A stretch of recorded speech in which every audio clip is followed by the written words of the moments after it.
Yo halo semua, balik lagi bareng gue di channel Fikret Project. Di video kali ini gue pengen ngebahas secara singkat aja soal anime Roshidere, sebuah anime romance yang menurut gue punya cerita yang agak nanggung. Roshidere nyeritain tentang keseharian dua murid SMA, yaitu Alia Mikhailovna Kujo dan Masachika Kuze. Alia adalah seorang cewek blasteran, dimana dia punya darah Jepang dan Rusia. Dia adalah cewek yang populer di sekolah, dan dia dianggap sebagai cewek sempurna. Tapi karena sifat juteknya, dia susah untuk didekati oleh siapapun di sekolah. Sedangkan Masachika, dia sekilas hanyalah siswa yang biasa-biasa saja. Dia punya paras yang lumayan, tapi karena dia sering bermalas-malasan dan jarang bergaul, dia jadi kurang mendapatkan perhatian dari orang-orang di sekitarnya.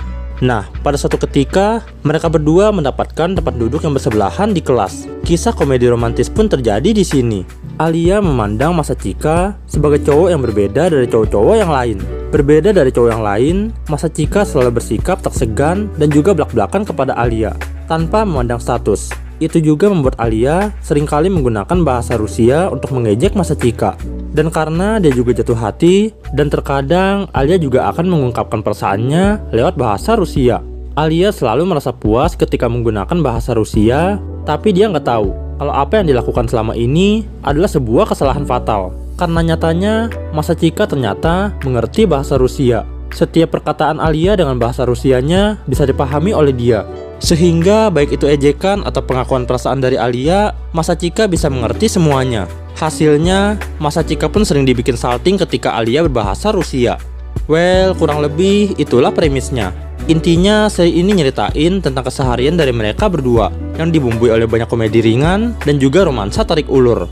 Sekilas, menurut gua pribadi, seri ini cukup enjoyable. Tapi gua ngerasa nggak ada yang begitu spesial dari seri ini. Alur ceritanya kerasa generik. Unsur romansnya juga penuh dengan tarik ulur. Seri ini bisa dibilang kurang cocok buat penikmat romans yang demen dengan progres cepat dan tidak bertele-tele. Satu hal yang jadi keunggulan dari seri ini mungkin hanya di karakter-karakternya saja, yang mana karakter-karakternya cukup likable, dan juga yang paling penting dan harus banget kita mention, yaitu soal fanservice-nya. Fanservice bisa dibilang menjadi salah satu kekuatan untuk menarik para penonton agar tetap stay dan menikmati seri generik yang satu ini. Overall, untuk adaptasi animenya sendiri, gua rasa anime Roshidere cukup bagus buat ditonton. Gua sendiri ngasih rate 7/10. Well, tentunya ini hanyalah opini gua. Kalau kalian punya pendapat yang berbeda, silahkan share di kolom komentar. Dan ya, gua rasa itu dulu yang bisa gue bahas di video kali ini. Terima kasih udah mampir, dan sampai jumpa di video selanjutnya.